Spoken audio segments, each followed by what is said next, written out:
So as you see, we're a little bit over time. What we'll do is we'll have the lunch break from 1 to 2. So we'll shift everything a little bit backward. We got to make sure there's enough time for questions, and we also want to make sure everyone gets fed. And otherwise we get grumpy, and we don't want that. So if there is any questions, please raise your hand, and the microphone will come to you. Could I just use this one? Yeah. Okay, the first question is for Robert. In terms of the change in New South Wales in putting in those specific zones there, what was the reaction of the city to that land being taken out of their control? And then what is the base that the 10% was put on top of? Was that something that was set by the city, or something that was then set by the government of New South Wales in that situation? And then the second question is for Michael, and that is, Mr. Wask said that he profited on those apartment buildings based on the coins in the dryers. I assume that at some point those buildings became profitable. And if you look across the west end of the city and through all sorts of neighborhoods, you can see that those buildings that were built in the 50s and 60s, why can't we use the tax incentives that were put in place at those times? Would those things work today? Thanks, Wayne, for that question. Two parts of it. In relation to the excisions from the local government area by the state, there's been a long history of that transpiring in Sydney. Local government is much weaker in Australia than perhaps it is here. It's virtually a creation of state government, and there have been times over the 20th century where the state has kind of sacked the council and put in commissioners to run the show. It's state legislation that kind of provides the institutional and judicial governance structure for what local government can do, so they're always calling the shots. The history of settlement also meant that there were significant public domain areas that the Crown, through the state government, controlled. And so historically, when some of those sites came up for renewal after their earlier uses were no longer viable in sort of maritime and rail, it was the state government actually owned the sites. And so they were able to control the nature and direction and pace of development by virtue of their land ownership. And there's a whole succession of outside of what I talked about this afternoon, a whole succession of clauses and protocols that enable significant developments to be called in inverted commas, by the state government for determination. So not shown on that plan that you're referring to is a whole scatteration, a little like India's 100 smart cities, in which a specific site development is ultimately determined by the state government because it's considered of such economic importance for the city. In terms of the actual floor space and height bonus of 10%, that was essentially devised by the council, not through any state government intervention, although ultimately, because all local government plans have to be sanctioned and approved by the state, there has been an agreement at the highest legal level in the state that those are appropriate targets to make. Thank you. There's no doubt that the development of rental apartments has been grossly impacted by the fact that for the last few decades, the federal government has essentially withdrawn from most housing programs. And if indeed we could bring back some of the incentives of the past, they would result in significant rental housing development, particularly in Vancouver.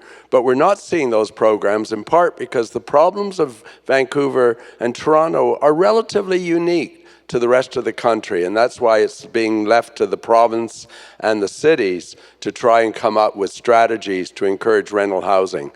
But I think we're going to see with the return of a Trudeau, because it was during Mr. Trudeau's father's reign that we had many federal housing programs, that we will start to see a greater federal involvement in housing.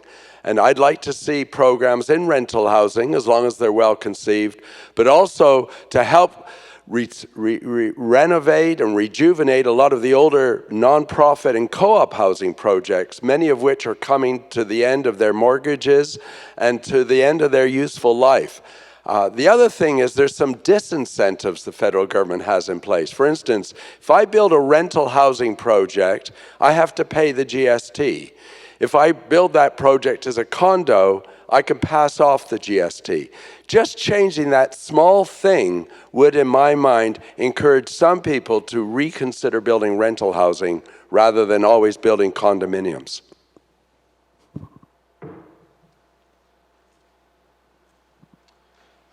Thanks very much for the presentations. I had a question for Rob Freestone. In the design competition policy, is there an opportunities for citizen input into either the criteria used to judge the competitions or in responding to the entries themselves? I know you mentioned there was issues around, or concerns around intellectual property by the architects, but is there any opportunity for the public or neighboring landowners? No.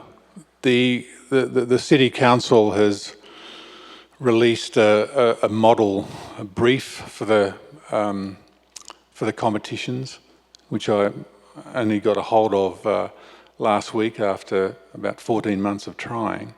The brief is essentially developed by the developer, but has to be signed off by the council.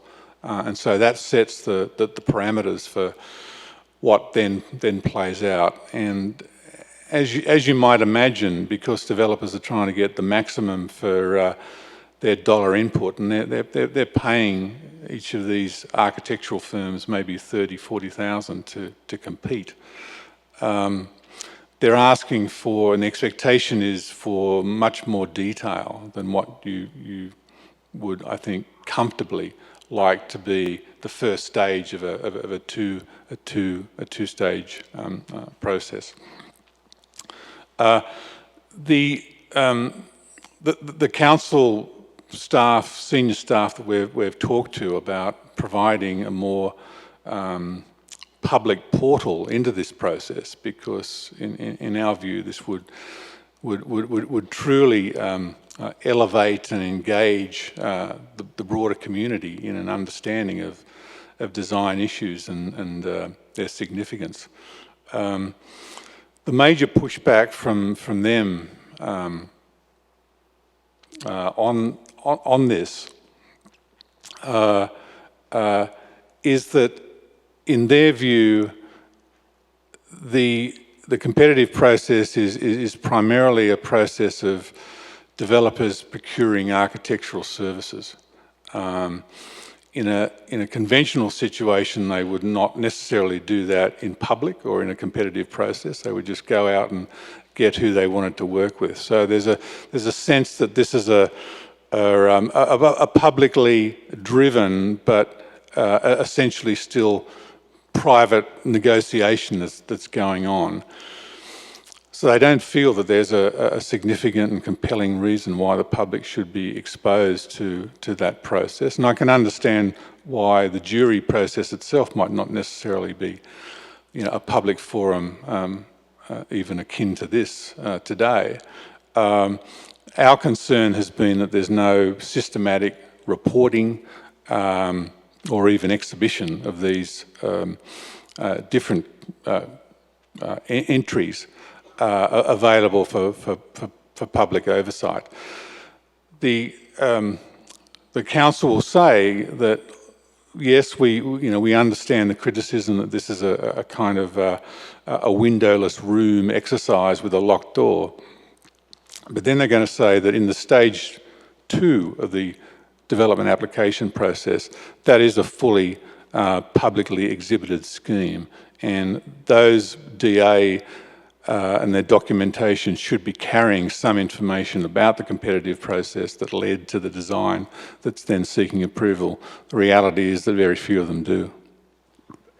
If I could just quickly, I think that's a very good question. Some of you may remember we had a famous competition in Vancouver for the public library.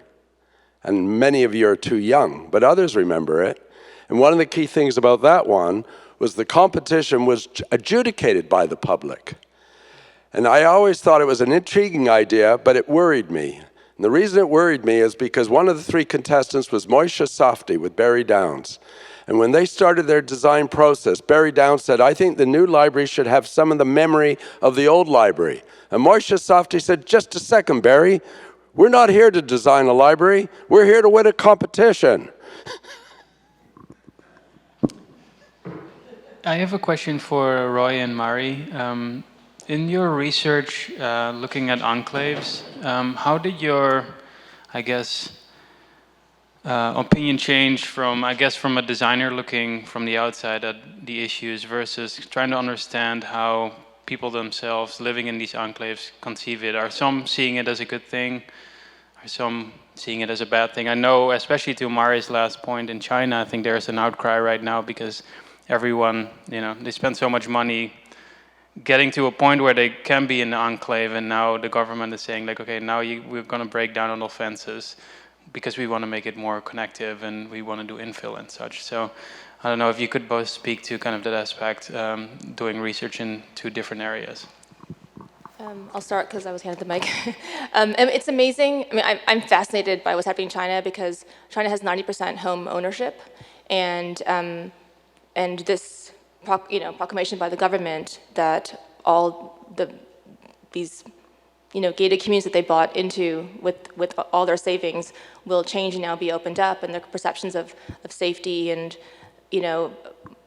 my grandparent takes my nephew out and they're safe because no car is going to come whizzing by.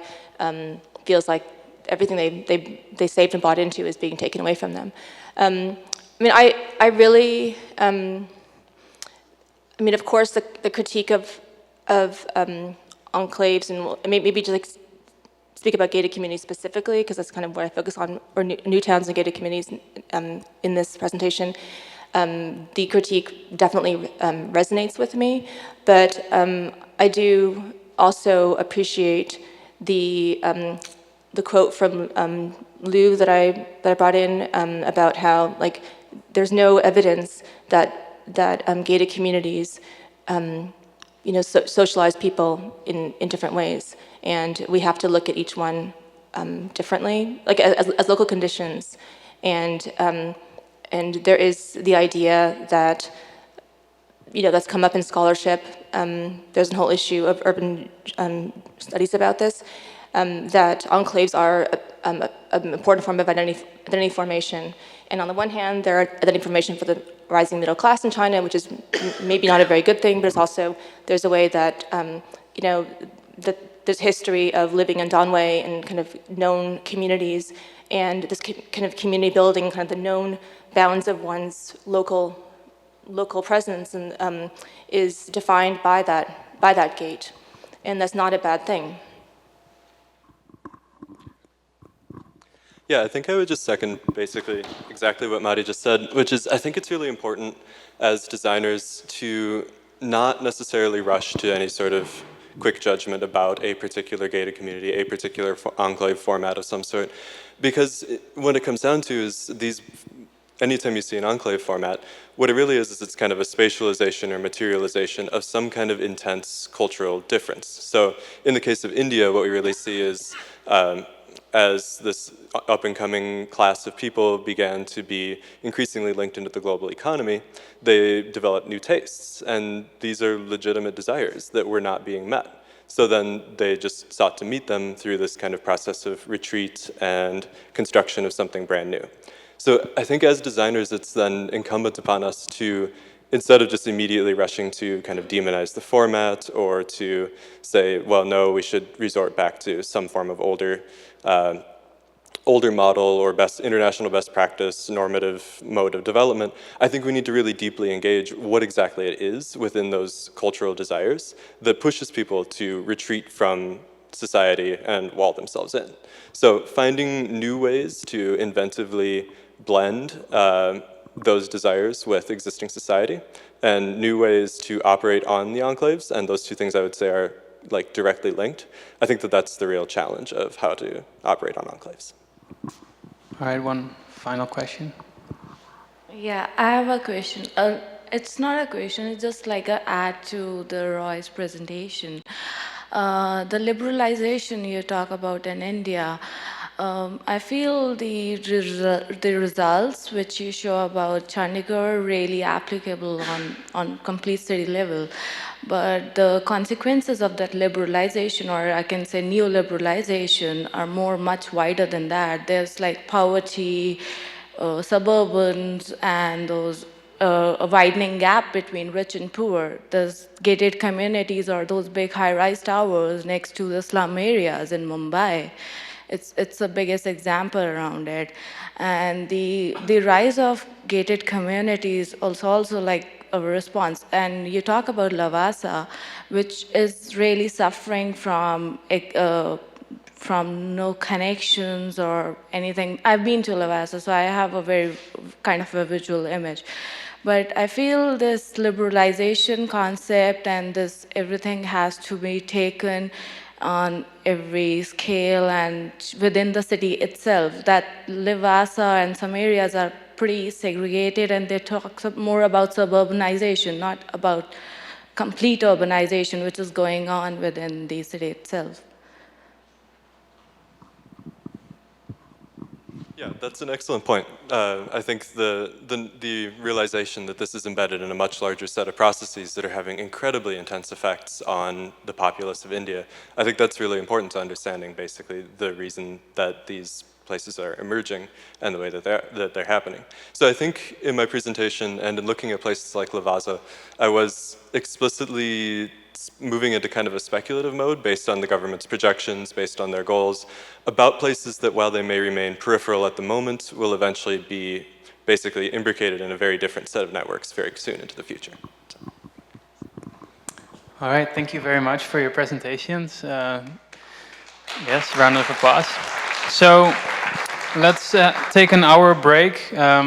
For the presenters, we have lunch in Le Serre 211. So we'll come back here a half an hour later than what's noted in the program. So our keynote by Christina Hill will be at 2 o'clock.